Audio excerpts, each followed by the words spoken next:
Hello बच्चों, आज हम लोग पहुंच गए चैप्टर नंबर 4 पर इंपॉर्टेंट क्वेश्चन के सीरीज में। ये इंपॉर्टेंट क्वेश्चंस काफी आप अगर लगा लेंगे तो आपकी प्रिपरेशन में काफी ज्यादा बढ़ोतरी हो जाएगी। जरूर लगाइए और अपने दोस्तों को भी शेयर कीजिए। चैप्टर नंबर 4 है क्वाड्रेटिक इक्वेशन। मैं इसको रोकता हूं, पेन वाला इनेबल्ड नहीं किया है। Quadratic equation CBSE board examination के लिए क्लास 10 के लिए रिड्यूस सिलेबस के साथ। बात शुरू करने से पहले बेटा कुछ इंपॉर्टेंट इंफॉर्मेशन। कई स्टूडेंट, कई बच्चे ऐसा चाहते हैं कि चैप्टर वाइज उनको 15-18 क्वेश्चन मिल जाएं, जो वो लगा ले तो उनका प्रिपरेशन काफी अच्छा हो। कोई रिस्क नहीं लेना चाहते बोर्ड एग्जामिनेशंस के लिए, या बहुत ज्यादा पढ़ाई नहीं हुई है तो ये क्वेश्चन लगाने काफी इंपॉर्टेंट हो सकते हैं। इसको देखते हुए हम लोगों ने आपके लिए कोर्सेज लॉन्च किए हैं 10th मैथमेटिक्स के स्टैंडर्ड एंड 10th साइंस और 10th सोशल साइंस के इंपॉर्टेंट क्वेश्चंस। आप चाहें तो इन इंपॉर्टेंट क्वेश्चन को देख सकते हैं, ये फुली सॉल्व्ड हैं। साथ में मैथ्स में और साइंस में तो आपको पूरे कोर्स के वीडियो लेक्चर्स भी मिल जाते हैं। इसके अंदर एमसीक्यूज भी हैं 1000, 5 साल के देखिए सॉल्व्ड पेपर्स भी मौजूद मिलेंगे। सब कुछ है, यानी अगर आप इसमें पढ़ाई करेंगे तो आपको कोई चिंता की आवश्यकता नहीं। और अच्छी बात है कि ऐसे ही जो क्वेश्चंस हैं वो बोर्ड एग्जामिनेशंस में पूछे जाते हैं। तो अगर आप इंटरेस्टेड हैं तो आप लिंक डिस्क्रिप्शन में दिया है, वहां जाके इसको ले सकते हैं। चलिए बात अब आगे की शुरू करते हैं। देखिए हम लोग का जो लेक्चर फ्लो है या वीडियो फ्लो है वो किस तरह जाएगा। पहले मैं सिलेबस की बात करूंगा, क्वेश्चन पेपर कॉन्फ़िगरेशन, कुछ फॉर्मूले या कॉन्सेप्ट का रिवीजन जैसे आपको याद आ जाए, और 1 मार्क्स के क्वेश्चन, इंपॉर्टेंट क्वेश्चन और केस स्टडी वाले क्वेश्चंस जो कि आपके मैथमेटिक्स वाले पेपर में, स्टैंडर्ड पेपर में आने वाले हैं। चलिए बात शुरू करते हैं। ये रहा आपका सिलेबस 2021 एग्जामिनेशंस के लिए। आपको मालूम है चैप्टर 2 से लेकर 5 तक का जो बोर्ड की तरफ से वेटेज है वो 20 मार्क्स का है बेटा। तो ये चारों चैप्टर इंपॉर्टेंट है। और रही बात ये चैप्टर नंबर 4 की जो क्वाड्रेटिक इक्वेशन है, तो इसमें सिलेबस के तौर पर standard form of quadratic equation आपके कोर्स में है, ax² + bx + c वाली, जहां a ≠ 0 है। Solutions of quadratic equations, only real roots, factorisation and by using quadratic formula, relationship between discriminant and nature of roots. इतनी चीज कोर्स में है। बहुत आसानी से अगर आप उसकी पढ़ाई करें तो 3 घंटे में चैप्टर खत्म हो जाएगा, थोड़ा अगर प्यार से पढ़ने का मूड बना लें तो। चलिए अब चलते हैं क्वेश्चन पेपर के कॉन्फ़िगरेशन में कि बोर्ड एग्जामिनेशन में आपका क्वेश्चन पेपर कैसा आएगा।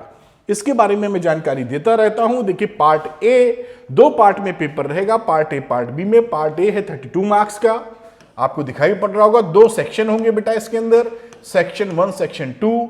सेक्शन 1 में एक एक नंबर के सवाल हैं जो कि 16 क्वेश्चंस रहेंगे एक एक नंबर के, तो 16 मार्क्स के हो गए। दूसरा केस स्टडी वाला सेक्शन है जिसमें 4 केस स्टडी होगी, एक केस स्टडी 4 मार्क्स की है। तो ये एकदम नया है, इससे पहले केस स्टडी नहीं आती थी, तो आपको इस पे थोड़ा फोकस करना चाहिए। पार्ट बी की बात करें तो very short answer type, 2 number के सवाल, 6 क्वेश्चंस। फिर यहां आ जाइए तो 3 मार्क्स के सवाल, 7 क्वेश्चंस। फिर यहां आ जाइए तो 5 नंबर के सवाल और 3 क्वेश्चंस। ये आपके बोर्ड का पैटर्न रहने वाला है। इन एग्जिस्ट टोटल क्वेश्चंस मोटे तौर पे 36, टोटल मार्क्स 80, समय 3 घंटे। टेक अवे क्या है, पॉइंट टू बी नोटेड क्या है कि केस स्टडी वाले क्वेश्चंस पर जरूर ध्यान दें। साथ में 1 नंबर वाले सवाल को किसी हालत में हल्के में ना लें, जिससे 32 मार्क्स तो यही कवर कर देता है 80 नंबर के पेपर में। मेरे ख्याल से ये मैसेज क्लियर होगा, इसको ध्यान रखिए। ऐसी इंफॉर्मेशन पता लगती है तो आपका कॉन्फिडेंस भी बढ़ता है, क्योंकि जो एग्जाम हमें देने वाले हैं हम, उसके बारे में जानकारी तो होनी चाहिए ना। आओ आगे की बात करते हैं, क्वाड्रेटिक इक्वेशंस फॉर्मूला रिवीजन। इसी में बात कर लेते हैं। देखिए आपको पता है कि मैं इसको और ऊपर करता हूं, क्योंकि यहां जब इसको मिटाने की तरफ जाइए तो बड़ी दिक्कत आती है। तो ये आ गया हूं मैं। क्वाड्रेटिक इक्वेशन होती है ax² + bx + c = 0, जहां पर a की वैल्यू 0 नहीं होनी चाहिए, क्योंकि अगर a की वैल्यू 0 हो गई तो ये केवल इतना टर्म बचेगा जो कि लीनियर इक्वेशन बन जाएगी, तो ये 0 नहीं होना चाहिए। ये जो क्वाड्रेटिक इक्वेशन होती है, इसके जो रूट्स हैं, या क्वाड्रेटिक फॉर्मूला या श्रीधराचार्य फॉर्मूला, जो भी नाम आप देना चाहें, वो आप उसको पुकारते हैं, बनाते हैं -b ± √b² - 4ac/2a। उम्मीद करता हूं ये फॉर्मूला बड़े अच्छे से आपको याद होगा, वेरी इंपॉर्टेंट फॉर्मूला। अब इसके अंदर ये जो b² - 4ac वाला टर्म है, यानी मैं इसको अगर चेंज करूं तो इसको डिस्क्रिमिनेंट डी से भी दिखाते हैं, कई लोग डेल्टा से भी दिखाते हैं, और इसकी वैल्यू है बी स्क्वायर माइनस 4ac। क्या बोलते हैं इसको? डिस्क्रिमिनेंट। तो इसको आपको पकड़ के रखना पड़ेगा, मतलब इसकी जानकारी आपको होनी चाहिए। कुछ और बातें कि हमारा ये जो डिस्क्रिमिनेंट होता है बेटा, मैं और कलर भी यूज करने के मूड में हूं। डिस्क्रिमिनेंट की वैल्यू जब ग्रेटर देन 0 होती है बेटा, ये बी स्क्वायर माइनस 4ac की, तब आपको मिलते हैं टू डिस्टिंक्ट मतलब अलग अलग, एंड रियल रूट्स का मतलब उसके सॉल्यूशंस। उसके बाद बातचीत की जाए अगर, तो अगर d की वैल्यू 0 के बराबर मिलती है तो आप कह सकते हैं इसके क्या मिलेंगे? टू इक्वल रियल रूट्स, मतलब 2 की जगह एक ही मिलेंगे। और आगे की बात करें अगर हमारा d बाय द वे अगर 0 से कम हो जाता है तो नो रियल रूट्स आपकी भाषा में, या बात करें तो इसे बोलेंगे इमेजिनरी रूट्स। इसके बारे में, इमेजिनरी रूट्स के बारे में आप लोग जानकारी जो मिलती है क्लास 11th से चालू होती है। इसके बारे में कॉम्प्लेक्स नंबर जब आता है तो क्लास 11th में आप सीखेंगे मैथमेटिक्स में। इन दोनों के बारे में आप जानते हो, पहचानते हैं, इस पे सवाल भी खूब सारे आते रहते हैं। मेरे ख्याल से आई मैसेज क्लियर होगा, इसको ध्यान जरूर रखिएगा, सवाल आते रहेंगे। आगे बात करते हैं हम लोग बेटा कुछ ग्राफिकल नोटेशंस की, कि देखिए ax square plus bx plus c is equal to 0 अगर मैं लेके चलूं, और अगर हमारा a पॉजिटिव है, 0 तो हो नहीं सकता, इस केस में हमें मिलता है पैराबोला इस टाइप का, ऊपर ओपन साइड में। ये क्या है? एक्स वाई एक्सेस को ले लीजिए, ऐसे बना देता हूं, चलिए मैं, ये एक्स एक्सेस हो गई, ये ओरिजिन, ये x dash y dash y, इस शेप का पैरा, ये क्या बोलते हैं? शेप क्या होता है इसका? पैराबोला। जैसे कि यू बना हो, यू की दोनों जो आर्म्स हैं वो खुलते चले जा रहे हो, ऐसे ना हो, ऐसे हो और खुलते चले जा रहे हो, मोटे तौर पे अंदाजा लेने के लिए। तो ए की वैल्यू जब ग्रेटर देन 0 होती है तो अपर साइड ओपन होता है, और अगर इसी में ए की वैल्यू हमारी लेस देन 0 आ जाए बेटा, तो ये जो ये अब भी मिलेगा पैराबोला। लेकिन इस पैराबोला का शेप कैसे हो जाएगा? नीचे की तरफ ऐसे, है ना? ये एक्स एक्सेस है, 0 ओरिजिन एक्स डैश, और ये नीचे की तरफ यानी डाउन साइड ओपन मिलेगा जब हमारा ए की वैल्यू लेस देन 0 होगी, और ये ग्रेटर देन 0। और आप जानते ही हैं कि जो ए की वैल्यू है वो 0 तो हो ही नहीं सकती, तो या तो उससे बड़ी होगी या छोटी होगी। अब ये जो पैराबोला मिलता है, पैराबोलिक शेप मिलता है, ये डिफरेंट बिहेवियर पॉलिनोमियल में आपने सीखा ही है कि ये जो पैराबोला होता है बेटा, ये एक्स एक्सिस को कट भी कर सकता है। अगर ये एक्स एक्सिस को ऐसे काट रहा है तो 2 रियल रूट्स मिल जाते हैं। अगर ये एक्स एक्सिस को बिना काटे चला गया है तो कोई रूट्स नहीं मिलेंगे, इमेजिनरी होंगे, और अगर टच करके चला गया है तो इक्वल रूट्स होंगे। इक्वल रूट्स, 2 डिस्टिंक्ट रूट्स, अलग अलग हैं, 2 डिस्टिंक्ट रियल रूट्स। और यहां पर आपको दिख रहा है नो रियल रूट्स या imaginary roots. No real roots मैं क्यों लिखता हूं? जैसे आप समझ पाए इस भाषा को, और इमेजिनरी रूट्स कह देना चाहिए, ठीक। और इसी तरीके से नीचे वाला है तो नीचे वाले के लिए समझ रहे होंगे आप। इतनी बात अगर आपको आती है तो इस चैप्टर में काफी कुछ जानकारी आपको है, और इसी पे सवाल बनते रहते हैं, ठीक है। चलिए चलते हैं एक एक नंबर वाले सवालों पे, देखते हैं कैसे सवाल एग्जामिनेशन में पूछे जाते हैं फटाफट।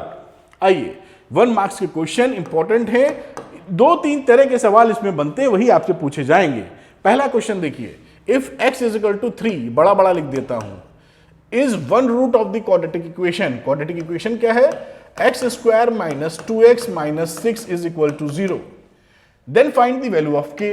अब देखिए क्या बोल रहा है कि x इज इक्वल टू 3 इसका एक रूट है। अब k की वैल्यू बताइए, अगर ये इसका रूट है तो इस इक्वेशन को सेटिस्फाई करेगा। इसकी वैल्यू उठा के इसमें पुट कर दीजिए, आप पुट कर देते हैं, भाई कौन रोक रहा है। तो x की जगह 3 वैल्यू रख दी, यही पुट कर दी। ये देखिए कितना आसान होते हैं ये सवाल, वेरी इजी क्वेश्चंस। ये देखिए 0 आ गया वैल्यू, अब 0 आएगा ही क्योंकि सेटिस्फाई कर रहा है। ये बना 9, ये बना 6k, ये बना -6 इज इक्वल टू 0। 9 में से 6 गया, बचा 3 minus 6k is equal to 0 आप देख पा रहे होंगे। अब यहां पर 6k इज इक्वल टू 3, तो k की वैल्यू कितनी आ गई बेटा, हाफ। और देखिए यही आपका आंसर हो गया। ये क्या है बेटा, k की वैल्यू हाफ है और ये आपकी वैल्यू पूछी थी कि हाफ इज योर आंसर। ऐसे सवाल आएंगे, क्यों नहीं कर पाएंगे, कोई वजह नहीं है कि आप ना कर पाएं। इस तरह से क्वेश्चन किए जा सकते हैं। चलते इसके अगले सवाल पर, बहुत ही मस्त और छोटे और सरल questions. What will be the nature of roots, nature पूछ रहा है नेचर ऑफ रूट्स। तो इक्वेशन क्वाड्रेटिक कौन सी है साहब, X square minus 4x plus 3 is equal to 0। अब नटूरे ऑफ रूट्स या नेचर ऑफ रूट्स जानने के लिए आपको डिस्क्रिमिनेंट पता होना चाहिए। तो डिस्क्रिमिनेंट होता है डी या डेल्टा, जो भी भाषा आपके टीचर ने सिखाई है, बोथ आर करेक्ट। वैल्यू है बी स्क्वायर माइनस 4ac। पहले तो इसको कंपेयर किया जाएगा, इस स्टैंडर्ड इक्वेशन से आप इसको कंपेयर कर दें, तभी एबीसी की वैल्यू पता चलेगी। अब यहां पर देखिए ए कितना आ जाएगा बेटा, आपने देखा कि ए की वैल्यू हो जाएगी 2, बी कितना हो जाएगा, बी की वैल्यू हो गई -4, सी कितना हो जाएगा, सी की वैल्यू हो गई 3। उम्मीद है आप यह आसानी से देख पा रहे होंगे। अब बात करते हैं ये बी स्क्वायर माइनस 4ac की। तो बी स्क्वायर माइनस 4ac इसकी वैल्यू कितनी हुई, बी स्क्वायर का मतलब है -4 का स्क्वायर और -4, ए की वैल्यू ब्रैकेट के साथ रखिएगा, जिससे माइनस प्लस करने में आपको गलती ना हो। कई लोग ब्रैकेट कम यूज करते हैं जिससे गड़बड़ी हो जाती है। जैसे -4 लिखा, कई बच्चे ऐसे लिखते हैं, बेवकूफी भरी बात, ऐसे मत लिखिए, ये रॉन्ग है। ये मैथ्स का मतलब थोड़ी होता है, इसका तो मतलब 4 का स्क्वायर है, माइनस कहाँ रहा। हमेशा ब्रैकेट यूज कीजिए, इससे गलती नहीं होती। इससे कई लोग करते हैं -3 इंटू -2, तो ऐसे मत लिखा करिए, आप गलती हो जाएगी आपसे। ऐसे लिखिए, ऐसे, तो इससे आपको कभी गलती नहीं होगी और मैथमेटिकल अप्रोच भी सही है। मेरे ख्याल से आप समझ पाए होंगे। ये रहा 16, ये रहा -4 2 8, ये आ गया 24। तो ये तो भाई निगेटिव आ गया, कितना, -8। अगर ये वैल्यू लेस देन 0 हो जाती है, जो कि हो गई है, इस केस में इसके रियल रूट्स नहीं है। Roots are not real, no real roots. जो भी भाषा यूज करें, इमेजिनरी रूट्स मिलेंगे, इसके रूट्स रियल नहीं है। ये नेचर के बारे में आपने बता दिया, यही इसका आंसर है। तो देखिए ऐसे क्वेश्चन करना है कितने आसान है, कोई भी परेशानी हो ही नहीं सकती।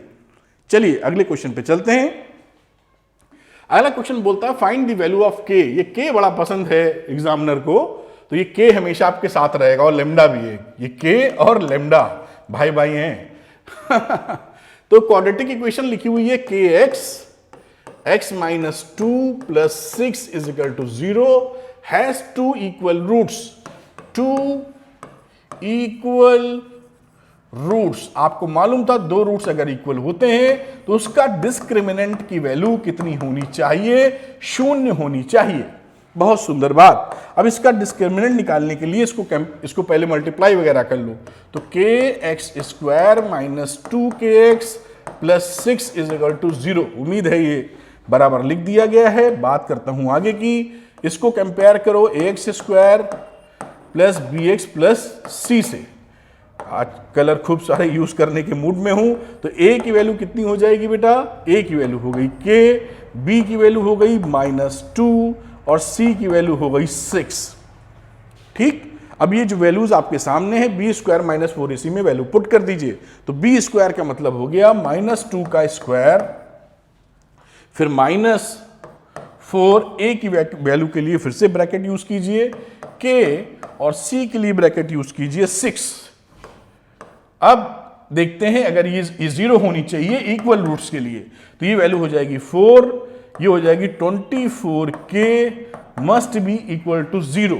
अब यहां पर मेरे ख्याल से b की जगह ये b जो लिखा है ये 2k होना चाहिए था बेटा। ये 2k है ना, -2k, तो ये -2k होगा। अब यहां पर कहां b था, यहां b था, तो मुझे इसको ऐसे रब करना पड़ता है इसमें। तो यहां पर b की जगह -2k का स्क्वायर डालेंगे, तो वो हो जाएगा 4k square -24k is equal to 0। Common लो तो 4k कॉमन आ जाएगा, k -6 इज इक्वल टू 0। तो यहां से वैल्यू आपको मिलेगी या तो k बराबर 0 या k बराबर 6। k आप 0 नहीं ले सकते, क्यों? क्योंकि जैसे ही k 0 लोगे, यहां पर देखिए एक्स स्क्वायर खत्म हो जाएगा, तो k can not be 0। Quadratic equation के लिए एक्स स्क्वायर वाला टर्म होना चाहिए, तो k रिजेक्शन में चला जाएगा और k इक्वल टू 6 आपका आंसर हो जाने वाला है। ये आपका आंसर आ गया। देखिए इस तरह से सवाल करेंगे, बहुत ही आसान सवाल, लेकिन एग्जामिनेशन में यही क्वेश्चन पूछे जाएंगे आपसे, तो आसान है तो और अच्छी बात है। चलिए अगला क्वेश्चन कर लेते हैं फटाफट, बहुत ही सरल। राइट द डिस्क्रिमिनेंट, ये भाई डिस्क्रिमिनेंट पीछा नहीं छोड़ रहा है, ऑफ द क्वाड्रेटिक। ये देखिए सब यही सब आते हैं और कुछ नहीं आएगा। ये इक्वेशन लिखी है, इसका डिस्क्रिमिनेंट निकालना है, तो इस इक्वेशन को मैं बड़ा बड़ा लिख देता हूं, क्योंकि सवाल तो बहुत ही मजेदार और इजी है।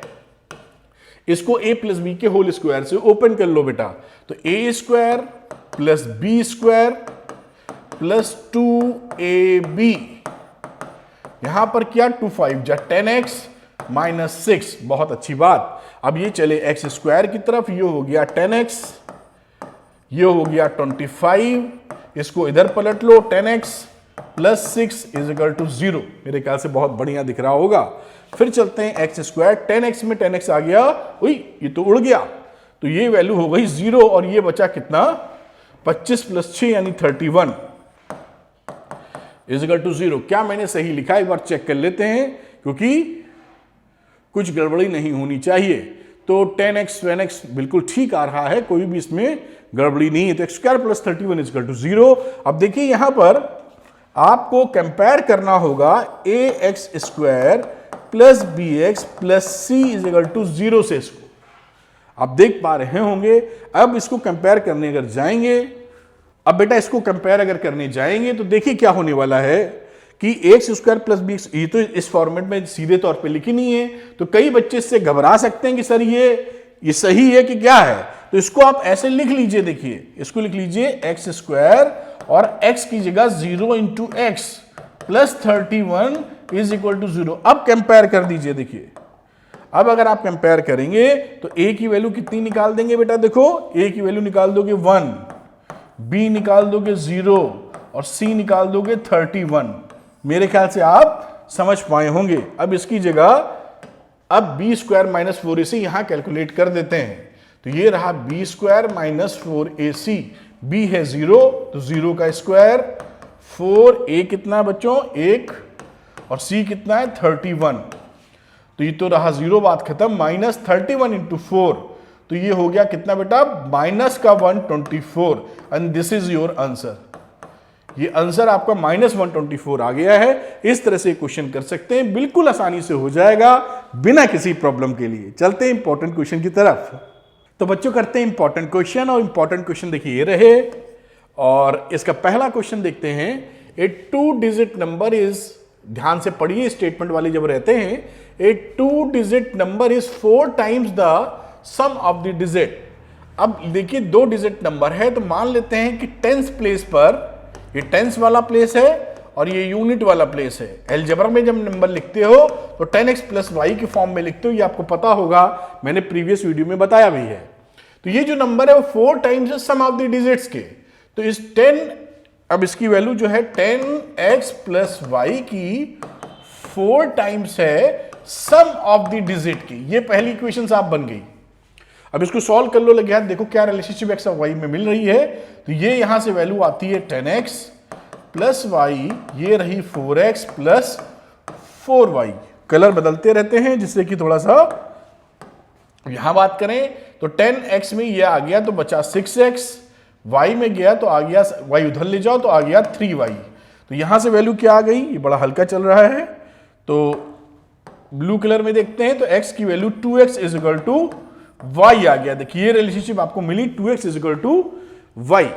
अब इसको यहां पर इक्वेशन नंबर 1 के रूप में ले लेते हैं। सेकंड कंडीशन देखते हैं कि ये क्या कह रहे हैं, it is also equal to 3 times the product of digits, यानी 10x प्लस वाई की value 3 times of the product मतलब मल्टीप्लीकेशन, इसके बराबर है ये वैल्यू। ठीक है साहब, इस इक्वेशन में जहां जहां y है वहां 2x प्लेस कर दो, क्वाड्रेटिक बन जाएगी। तो 10x लिखा, इसकी वैल्यू इसमें पुट कर रहा हूं, y की जगह 2x आ गया 3 लिखा, x लिखा और इस y की जगह आपने फिर से 2x लिख दिया। मेरे ख्याल से बात पकड़ में आई होगी बेटा। आगे बात करते हैं, ये हो गई वैल्यू 12x, यहां हो गई 6x स्क्वायर। मेरे ख्याल से बिल्कुल बराबर तरीके से चल रहा है। और यहां वैल्यू क्या आ जाएगी, अगर मैं एक तरफ लिख लूं 6x square minus 12x is equal to 0, 6x ले लो common, x minus 2 is equal to 0। यहां से देखिए वैल्यू क्या बनी, एक वैल्यू आ गई x बराबर 0 और दूसरी वैल्यू आ गई x बराबर 2। तो दो डिजिट में x की वैल्यू एक तो 0 होगी, तो 0 होगी तो टेंस का प्लेस ही नहीं मिलेगा, तो 0 तो ले नहीं सकते हम लोग, 0 ड्रॉप कर देते हैं, यूनिट रह जाएगा केवल। तो x इज इक्वल टू 2 लेते हैं केवल। 0 क्यों नहीं लिया, क्योंकि टेंस की जगह 0 दोगे तो केवल एक नंबर रह जाएगा, मतलब ही नहीं है उसका। तो 2 पकड़ा, x की वैल्यू 2 पकड़ी और अब y निकालते हैं, तो ये y देखिए इसकी वैल्यू इसमें पुट कर दीजिए, तो y कितना आ गया 2 × 2 विच इज इक्वल टू 4। तो हमारा फिर वैल्यू क्या रहा, x की जगह रखो 2 और y की जगह रखो 4। 24 इज द आंसर। ये आपका आंसर आ गया। इस तरह क्वेश्चन निकाल सकते हैं, बिल्कुल आराम से निकल जाएगा, कोई परेशानी की बात ही नहीं है। चलिए अगले सवाल पे चलते हैं बेटा। ये भी 2017 में देखिए आया हुआ है, इंपॉर्टेंट क्वेश्चन है। Find the value of p for which one root of the quadratic equation, ये क्वाड्रेटिक इक्वेशन है, px square minus 14x plus 8 is equal to 0 is 6 times the other. एक रूट दूसरे से 6 गुना बड़ा है। अगर एक हमारा रूट अल्फा है तो दूसरा रूट 6 अल्फा है, ये समझ लीजिए आप।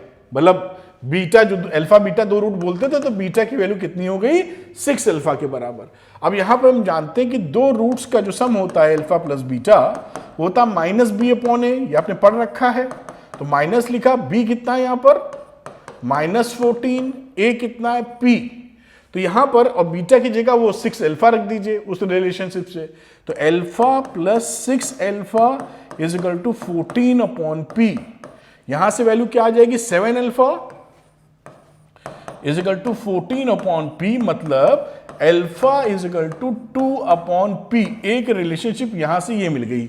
अब मैं दूसरा कलर लेता हूं और आगे की चर्चा करता हूं। ये हो, अब दूसरी वैल्यू होती थी अल्फा इंटू बीटा, आपको मालूम है वो वैल्यू होती थी c अपॉन a के बराबर। तो c क्या है यहां पर 8, a क्या है p, और अल्फा के साथ बीटा कितना है वो देखिए 6 अल्फा, 8 अपॉन p। यहां से कितना आ गया 6 alpha square is equal to 8 upon p। मेरे ख्याल से फर्स्ट क्लास तरीके से लिखा है। अल्फा स्क्वायर की वैल्यू यहां से आप देखिए तो आ जाएगी 4 अपॉन p स्क्वायर, स्क्वायर कर दिया है। अब इस वैल्यू को यहां पुट कर दीजिए बेटा, तो ये 6 अल्फा स्क्वायर की जगह 4 अपॉन p स्क्वायर इंटू 6 तो था ही पहले से, और ये 8 अपॉन p है। क्रॉस मल्टीप्लाई कर दीजिए, वैसे तो कट ही रहा है लेकिन मैं बाद में काटूंगा। 24p is equal to 8p square. अब एक तरफ लिखा तो 8p square minus 24p is equal to 0 और 8p ले लो कॉमन, तो p minus 3 is equal to 0। तो यहां से p की दो वैल्यू मिल सकती हैं आपको, एक तो p हो सकता है साहब 0 और एक हो सकता है p is equal to 3। p is equal to 3 को एक्सेप्ट कर लेंगे और p क्योंकि 0 नहीं हो सकता, क्यों? क्योंकि हमारी जो क्वाड्रेटिक इक्वेशन थी यहां px स्क्वायर था, इसका साफ मतलब था कि p 0 के बराबर नहीं हो सकता, वरना ये क्वाड्रेटिक खत्म हो जाएगी। इसलिए हमारा ये जो वैल्यू था इसको रिजेक्ट हम लोग कर देंगे, केवल आंसर हो जाएगा p इज इक्वल टू 3। उम्मीद है बड़ी अच्छे तरीके से आप ये समझ पा रहे होंगे, आराम से तसल्ली से। इस तरह से क्वेश्चन हो जाता है। बाकी भी क्वेश्चंस करते हैं, ये चलते हैं। तो बच्चों अगला क्वेश्चन करते हैं, बहुत ही आसान क्वेश्चन है। देखिए लिखा है the difference of two natural numbers is 5 and the difference of their reciprocal is 1 upon 10। Find the numbers. तो दो नंबर नेचुरल नंबर एज्यूम कर लो, let the natural numbers are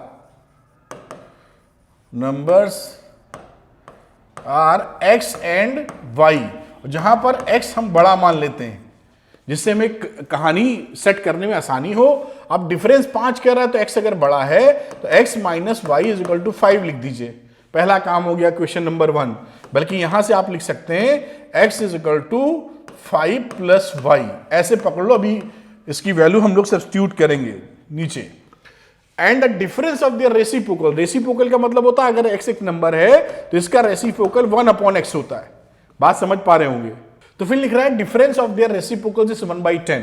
देखिए x नंबर अगर बड़ा है तो जब इसका रेसिप्रोकल लेंगे 1/x तो छोटा हो जाएगा y से।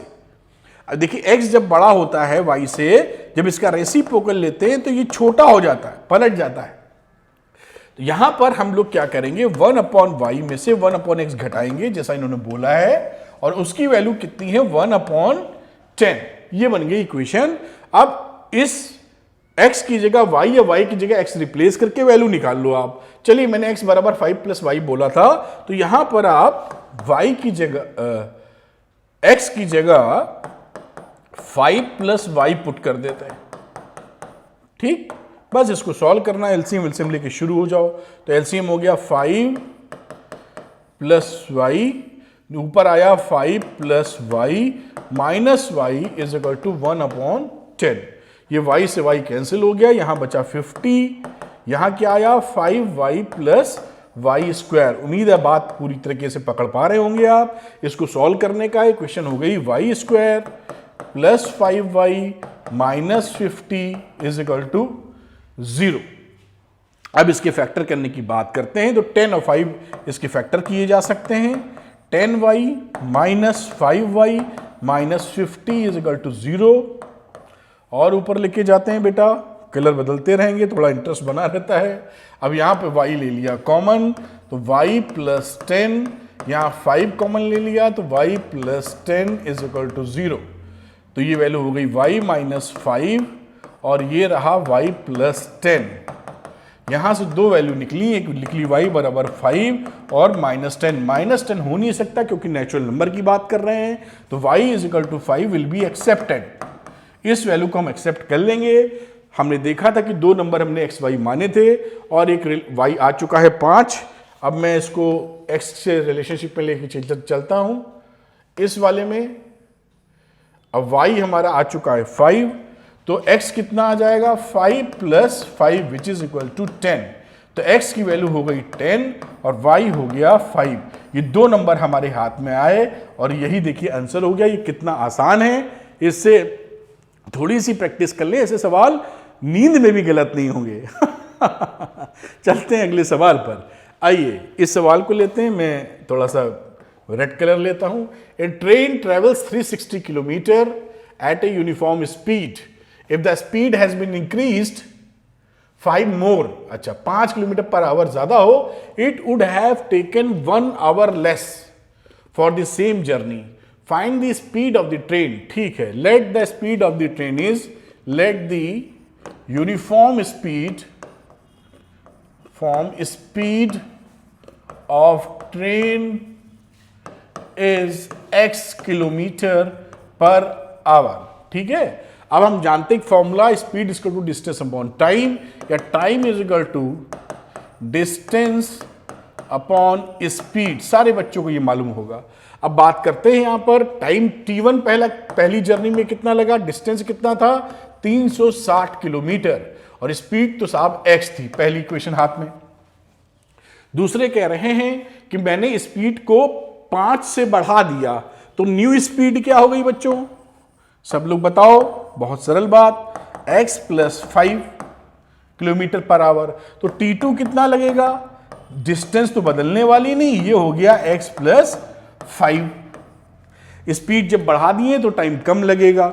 अब कह रहा है 1 घंटा कम लगा, तो t1 माइनस t2, ये ज्यादा समय है, डिनोमिनेटर छोटा, देखिए t1 हमारा ज्यादा है। ये कह रहा है कि 1 घंटे की स्पीड बढ़ा के हमने बचत कर ली। ये इक्वेशन है t1 minus t2 equal to 1। अब इसी में वैल्यूज डाल दीजिए। आप देखिए ये वैल्यू डाल देते हैं, t1 की जगह वैल्यू रख दो 360 upon x minus 360 upon x plus 5 is equal to 1। बस इसी को सॉल्व करना है और आंसर घर ले जाना है। 360 पड़ा है, अब इसको एलसीएम ले लो, x इंटू एक्स प्लस 5। यहां वैल्यू कितनी आ जाएगी 360 x plus 5 minus 360x is equal to 1। उम्मीद है बहुत सुंदर तरीके से आपको दिखाई पड़ रहा होगा। ये वैल्यू हो गई 360x, बड़ा बड़ा लिख भी रहा हूं, 360 इंटू 5 माइनस 360 इंटू एक्स, और इसको अभी लिखे रहने देते हैं, नहीं घबराना जाए आप कहीं। ये multiply x square plus 5x कर दिया इज इक्वल टू 1। ये 360x कैंसिल हो गया। ये वैल्यू कितनी हो गई बेटा, तो आप इसको मल्टीप्लाई करके लिख सकते हैं। ये वैल्यू हो गई 0, 0, 6 पंचे 30, 5 3 15 3 1800, और ये वैल्यू हो गई x क्रॉस मल्टीप्लाई करने पर x इसको इधर मल्टीप्लाई कर दिया एक्स स्क्वायर प्लस 5x। अब ये क्वाड्रेटिक इक्वेशन बन चुकी है, आपको दिखाई पड़ रही है। X square plus 5x minus 1800 is equal to 0। ये वैल्यू यहां पर आ गई है।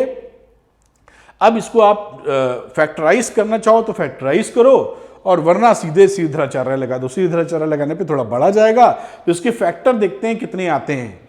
तो साहब फैक्टर के लिए ये है 1845 और 45 एंड 40 ले लेते हैं हम लोग। तो X square plus 45x minus 45x, 4 को लेंगे 1600, 5 चौक 20, 1600 तो 1800, बिल्कुल ठीक है।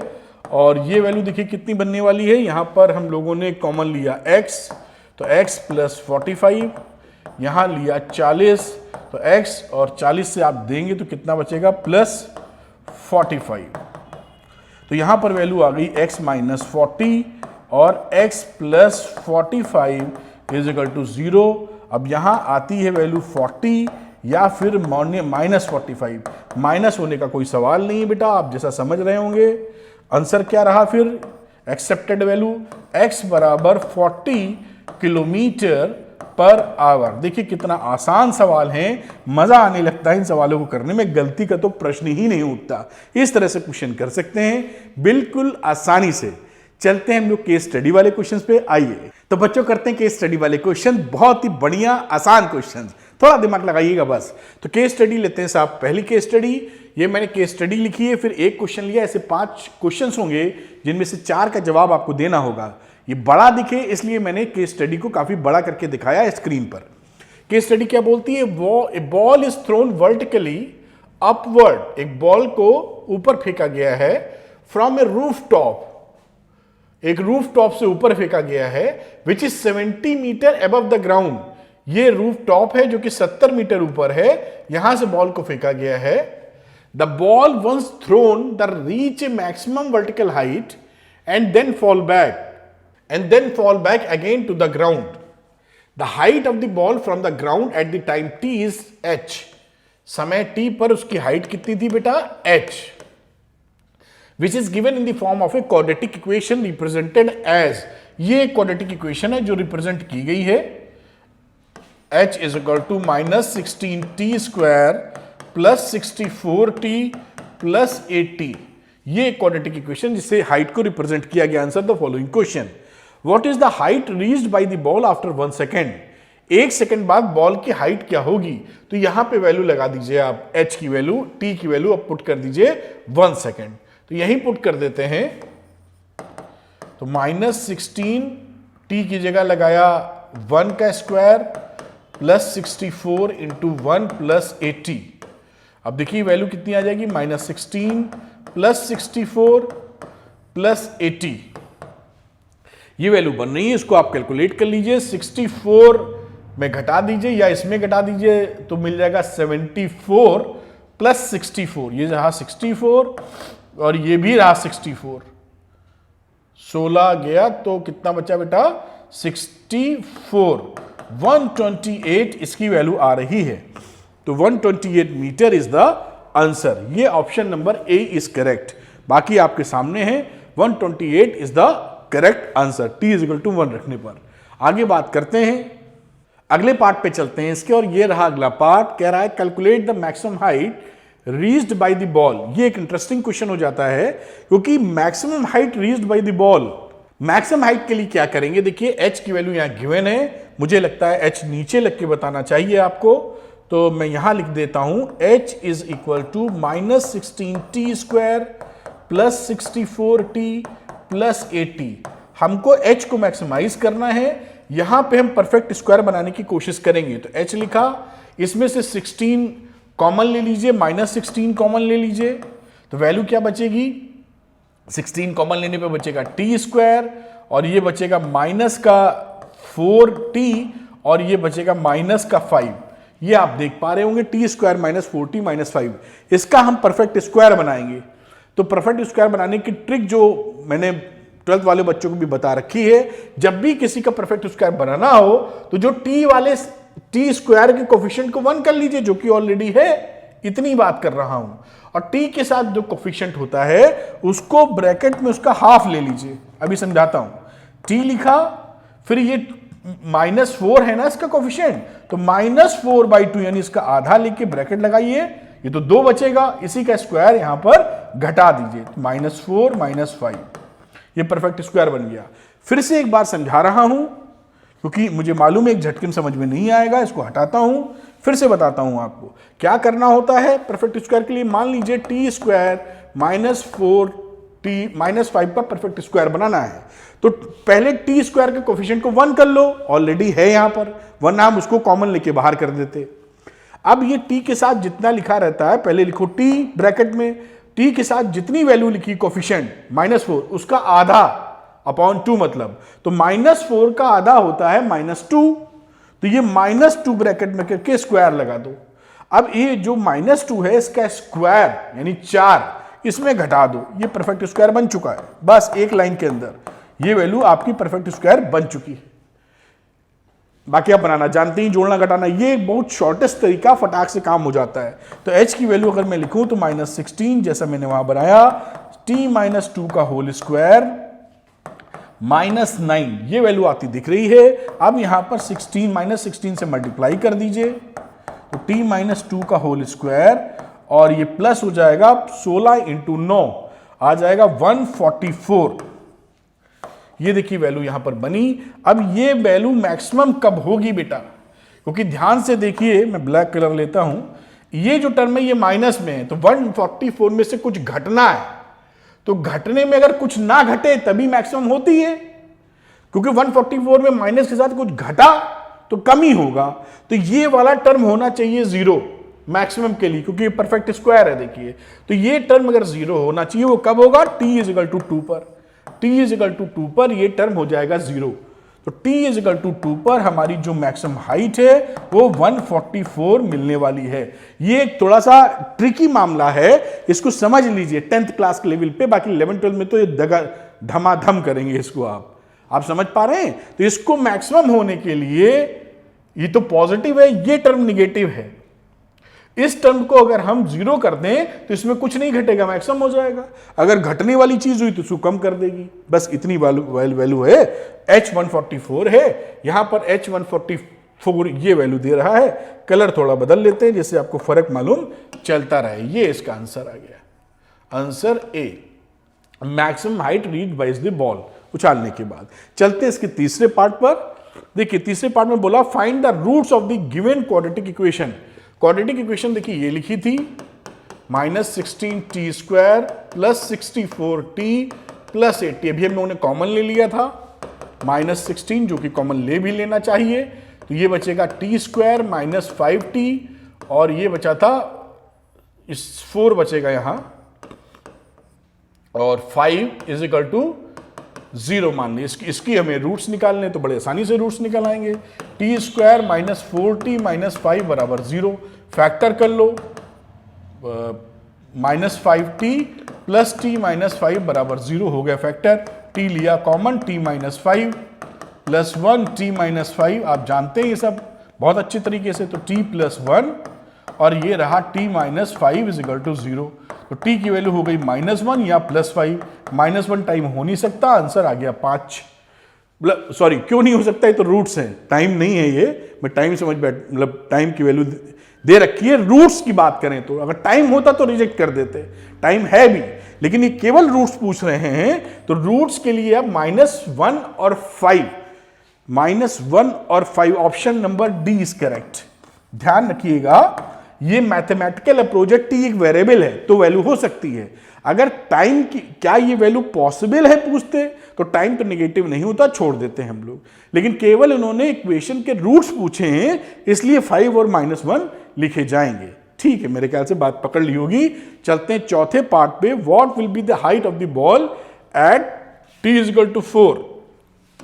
तो इसमें t की जगह 4 लिख दीजिए, -16 4 का स्क्वायर प्लस 64 × 4 प्लस 80। बस खेल खत्म। -16 ये हो जाएगा फिर से 16, ये कितना हो जाएगा 4 चौक 16, 1 24, 1 25। गलत लिख गया क्या, 16 ठीक लिखा है, प्लस 80। ठीक है बेटा, अब यहां पे देखिए कितना है, ये 16 × 16 256 होता है, 4 चौक 16 6 आएगा। ये पॉजिटिव का 256 है और ये नेगेटिव का 256 है, तो ये दोनों हो गया कैंसिल, 1 के 56 1 के 56 80 है इसका आंसर आ गया। तो 80 कौन सा है, 80 नंबर सी, ये option number C is correct. इस तरह आपको करना है। देखिए कोई टेंशन लेने की आवश्यकता नहीं, ऐसे ही सवाल एग्जामिनेशन में आएंगे। चलते हैं इसके 5वें नंबर पार्ट पे, बहुत आसानी से किया जा सकता है। शेप, अरे भाई क्वाड्रेटिक का शेप हम जानते ही थे, ये पैराबोलिक शेप है, ये पैराबोला है और हमें तो ये भी पता है क्योंकि इसका ए नेगेटिव है, तो ये पैराबोला इस नीचे की तरफ खुलने वाला है। तो answer is parabola, option number C. ये देखिए पांचों पार्ट हो गए, बस शांति से करना और सही कर लेंगे। चलते हैं अगली केस स्टडी पे, एक और केस स्टडी करते हैं। आइए तो बच्चों करते हैं दूसरी केस स्टडी, बहुत ही आसान रहती है, ठंडे दिमाग से करेंगे हम लोग। लिखा उन्हें sudden windy night the electricity of the whole town got crashed.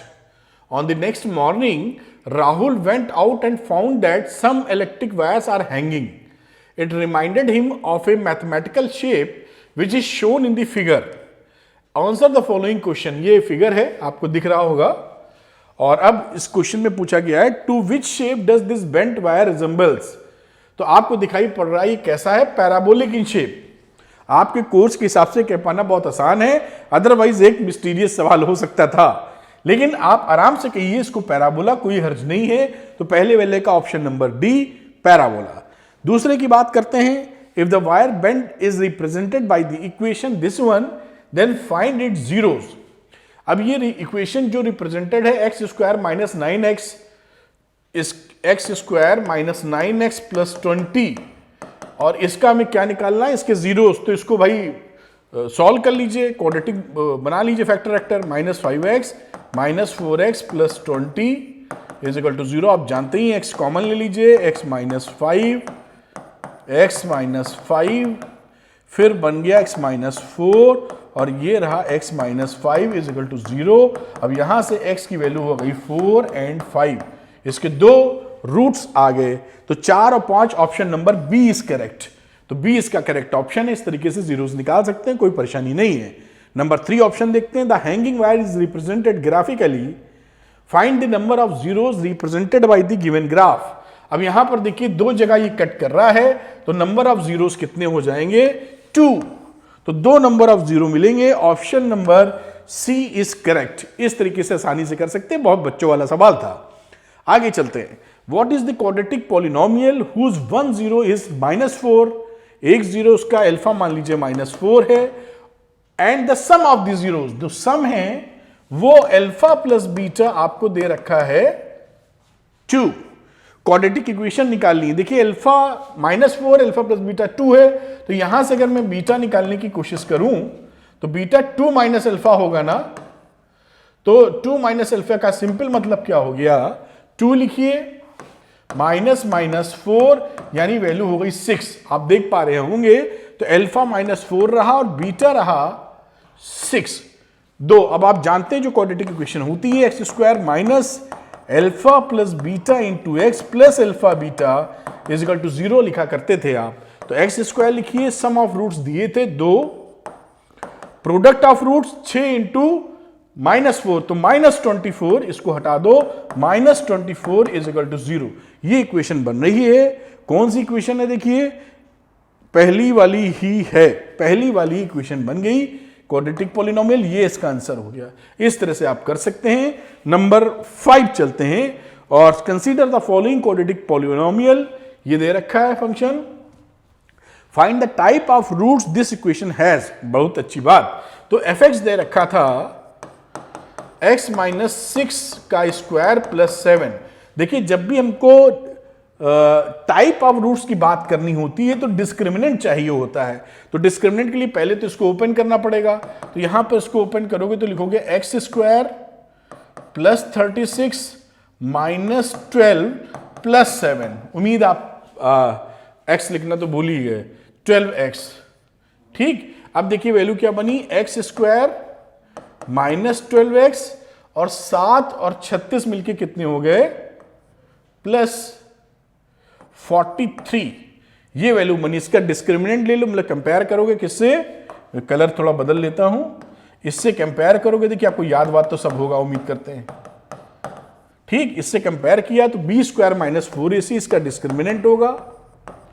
और डिस्क्रिमिनेंट की वैल्यू क्या है, बी है माइनस 12 माइनस 4, ए है 1 और सी है 43। तो ये हो गया 144 माइनस 4 3 12 16 और 1 17। 144 माइनस 172, तो ये वैल्यू कितनी आ जाती है, 40 70 28 आ जाएगी, माइनस 28। यहां पर आप देख पा रहे होंगे बेटा कि डिस्क्रिमिनेंट की जो वैल्यू है, डिस्क्रिमिनेंट इज लेस देन 0। इसका मतलब है रियल रूट्स नहीं है, इमेजिनरी रूट्स हैं। तो अनरियल रूट्स हैं, यानी ऑप्शन नंबर डी। जब भी हमारा डिस्क्रिमिनेंट लेस देन 0 होता है, हमारे अनरियल रूट्स मिलते हैं। इस तरह से देखिए एक अच्छा खासा रिवीजन इंपॉर्टेंट क्वेश्चन का हो जाता है। उम्मीद करता हूं कि ये वीडियो आपको पसंद आया होगा। वीडियो पसंद आने पर अपने दोस्तों को शेयर कीजिए और लाइक और कमेंट भी कीजिए। Thank you very much. जाते जाते रिमाइंड कराता हूं कि चैप्टर वाइज इंपॉर्टेंट क्वेश्चन आपके लिए बहुत ही ज्यादा फ्रूटफुल हैं।